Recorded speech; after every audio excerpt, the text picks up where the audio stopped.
Kurunzi ya michezo na Radio Waumini. Ahlan wa sahlan wa marhaba mwanaspoti popote ulipo. Natumai uboheri wa afya. Karibu ndani ya Kurunzi ya michezo hapa Radio Waumini, mahala ambapo kandanda huzungumza kwa miguu, mabao huandika historia na mashabiki huishi kwa matumaini ya ushindi. Na haya ndiyo yanayojiri kutoka kwenye kombe la dunia 2026. Usiku wa kuamkia leo, Uhispania walikata tiketi ya kuelekea fainali ya kombe la dunia baada ya kuifunga Ufaransa mabao mawili bila jawabu katika pambano kali la nusu fainali lililochezwa ndani ya Dallas Stadium, Arlington, Texas. Ilikuwa ni mechi iliyokuwa ikisubiriwa kwa hamu kubwa, ikiwakutanisha miamba wawili wa soka la Ulaya, lakini ndani ya dakika 90 kandanda ya pasi nyingi ya tiki-taka iliwaacha Wafaransa wakikimbizana na kivuli cha mpira, huku Wahispania wakidhibiti mchezo kuanzia mwanzo hadi mwisho.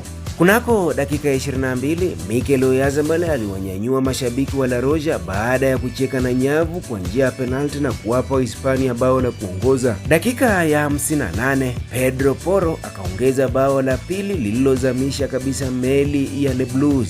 Filimbi ya mwisho ilipopulizwa, Wahispania wakaanza sherehe za kuelekea fainali, huku Ufaransa wakibaki na majonzi ya kuishia nusu fainali. Na sasa macho yote yanaelekezwa kwenye nusu fainali ya pili itakayopigwa leo usiku. Mabingwa watetezi Argentina watavaana na Uingereza katika pambano jingine la kihistoria litakalobainisha nani atakwenda fainali kuikabili Uhispania. Argentina wamefika hatua hii kwa njia ya kuvutia. Waliongoza kundi J kwa alama 7 baada ya kuifunga Algeria mabao 3-0, Austria mabao 2-0 na kuhitimisha hatua ya makundi kwa ushindi wa mabao 3-1 dhidi ya Jordan. Katika hatua ya mtoano walipambana hadi muda wa nyongeza kuwaondoa wageni wa mashindano Cape Verde kabla ya kuiondoa Misri katika pambano kali la hatua ya 16 bora. Robo fainali walifanikiwa kuizima Uswizi kwa kukata tiketi ya nusu fainali. Kwa upande wa Uingereza, Simba watatu wa ukipenda the Three Lions walimaliza kileleni mwa kundi L kwa alama 7 baada ya kuichapa Croatia mabao 4-2 kutoka sare tasa dhidi ya Ghana na kuifunga Panama mabao 2-0.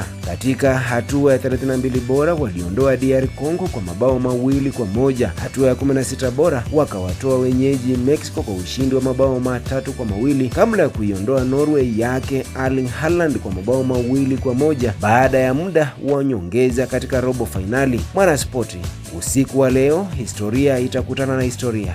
Lionel Messi anawania fainali nyingine akiwa na ndoto ya kutetea ubingwa wa dunia, huku Harry Kane, Jude Bellingham na England wakisaka kurejea katika fainali kwa mara ya kwanza tangu walipotwaa kombe la dunia mnamo mwaka 1966. Je, Argentina wataendelea kuandika simulizi ya mabingwa watetezi ama Uingereza watafufua ndoto zao za miaka 60?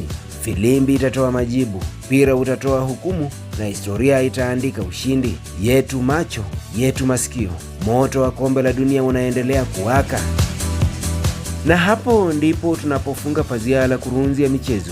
Mwana spoti, kumbuka, kandanda si mchezo wa dakika 90 pekee, ni hadithi ya ndoto, jasho, machozi na ushindi. Endelea kuifuatilia Radio Waumini, nasi tutaendelea kukuletea kila linalotikisa ulimwengu wa michezo. Mimi ni Shamba wa Shamba, mwendani wako kispoti.